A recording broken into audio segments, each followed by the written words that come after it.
ഇന്നത്തെ വീഡിയോയിൽ നമുക്ക് തമ്പനയിൽ പറഞ്ഞിരിക്കുന്ന പോലെ നല്ലൊരു വളം ഉണ്ടാക്കാം. അപ്പം അത് ചെടികളൊക്കെ പൂക്കാനും കായ്ക്കാനും ഒക്കെ നല്ലൊരു വളമാണ്. ഇതിന് നിറയെ പൊട്ടാസ്യവും ഫോസ്ഫറസും ഒക്കെ അടങ്ങിയിട്ടുണ്ട്. ഉണ്ടാക്കുന്നത് ഇപ്പോഴത്തെ സീസണിൽ അവൈലബിൾ ആയിട്ടുള്ള കണിക്കൊന്നയുടെ പൂവ് വെച്ചിട്ടാണ്. അപ്പൊ കണിക്കൊന്നയുടെ പൂവിൽ പൊട്ടാസ്യവും ഫോസ്ഫറസും ഒക്കെ അടങ്ങിയിട്ടുണ്ട്.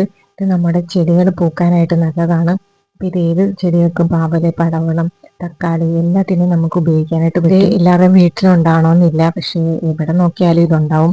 നമുക്കിത് താഴെ വീണ് കിടക്കുന്നതോ അല്ലെങ്കിൽ ഇതിന്റെ പൂക്കൾ ഇതേപോലെ പറിച്ചെടുക്കാൻ പറ്റുമെങ്കിൽ അങ്ങനെയോ നമുക്കിത് ഉണ്ടാക്കാനായിട്ട് പറ്റും. അപ്പോൾ വാടിയതാണെങ്കിലും ഒന്നും ഒരു കുഴപ്പവും ഇല്ല. അപ്പോൾ ഇതുണ്ടാക്കുമ്പോൾ നമ്മൾ ഇതിന്റെ ഇലയും കൂടി കുറച്ച് ചേർക്കുകയാണെങ്കിൽ നൈട്രജനും ആവും. ഇതിന്റെ ഇലയിൽ ധാരാളം നൈട്രജൻ അടങ്ങിയിട്ടുണ്ട്. എല്ലാവരുടെ വീട്ടിൽ ഇതേപോലെ ഒരു ചെടി ഉണ്ടെങ്കിൽ നമുക്ക് ഇതിന്റെ പൂക്കൾ നമ്മൾ മുറ്റം തൂക്കുമ്പോഴൊക്കെ ഈ പൂക്കൾ തൂത്തെടുത്തിട്ട് നമുക്ക് ചെടികളുടെ ചോട്ടിലിട്ടാൽ നല്ലൊരു വളമാണ്. ഇത് നമ്മൾ പൂക്കാറായ ചെടികൾക്കാണ് ഉപയോഗിക്കേണ്ടത്. വളർന്നുകൊണ്ടിരിക്കുന്ന ചെടികൾക്ക് ഇത് ഉപയോഗിക്കാൻ ആവശ്യമില്ല. ഇപ്പം നന്നായിട്ട് പടർന്ന് വളർന്നു കഴിഞ്ഞിട്ട് ഇത് ഉപയോഗിച്ച് കൊടുക്കുകയാണെങ്കിൽ, പൂവൊക്കെ പിടിച്ചു തുടങ്ങുമ്പോഴേക്ക് ഒഴിച്ചു കൊടുക്കുകയാണെങ്കിൽ ഉണ്ടാകുന്ന പൂവൊക്കെ കായായിട്ട് മാറും. അപ്പം നമുക്ക് ഈ വളം ഉണ്ടാക്കുന്നത് എങ്ങനെയെന്ന് നോക്കാം. ഇതേപോലെ പൂക്കളും ഇലകളും ഒക്കെ നമ്മൾ ഇതേപോലെ എടുത്തിട്ട് ഒരു ജാറിലോ അല്ലെങ്കിൽ ബക്കറ്റിലോ നമ്മൾ ഇതേപോലെ ഇറക്കി വെക്കുക.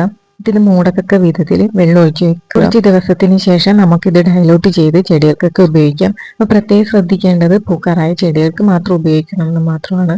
പിന്നെ ഇത് നമുക്ക് ചാരം ഉപയോഗിക്കാൻ പറ്റാത്ത ചെടികൾ, ചാരം ഉപയോഗിച്ചാൽ ഉണങ്ങിപ്പോകുന്ന ഒത്തിരി ചെടികളുണ്ട്. അപ്പം അതിനൊക്കെ നമുക്ക് ഇത് ഉപയോഗിക്കാനായിട്ട് പറ്റും. ഇതുപോലെ വീട്ടാവശ്യത്തിനൊക്കെ കൃഷി ചെയ്യുമ്പോൾ നമുക്ക് ഇതുപോലെ ചിലവ് കുറച്ചൊക്കെ കൃഷി ചെയ്യാനായിട്ട് ഇതേപോലുള്ള വളങ്ങളൊക്കെ ഉണ്ടാക്കി ഉപയോഗിക്കുകയാണെങ്കിൽ ഒറ്റ പൈസ ചിലവില്ലാതെ തന്നെ നല്ല രീതിയിൽ കൃഷി ഒക്കെ ചെയ്ത് നല്ല വിളവൊക്കെ ഉണ്ടാക്കി എടുക്കാനായിട്ട് പറ്റും. അപ്പം എല്ലാവരും ഇതൊക്കെ ഒന്ന് പരീക്ഷിച്ച് നോക്കുക. അപ്പം ഞാനിത് ഉണ്ടാക്കി വെച്ചിരിക്കുന്നത് എൻ്റെ ഇതേപോലെ പടവളത്തിന് വേണ്ടിയിട്ടാണ്. അപ്പോൾ ഈ പടവളത്തിൽ കായൊക്കെ പിടിക്കുന്നുണ്ടെങ്കിലും പോളിനേഷൻ നടത്തി കൊടുത്തില്ലെങ്കിൽ ഇങ്ങനെ വരാം. പക്ഷെ ഇത് എന്താണെന്ന് അറിയത്തില്ല. ഇപ്പം കുറേ കായ്കൾ ഇങ്ങനെ ഉണങ്ങി നിൽക്കുന്നുണ്ട്.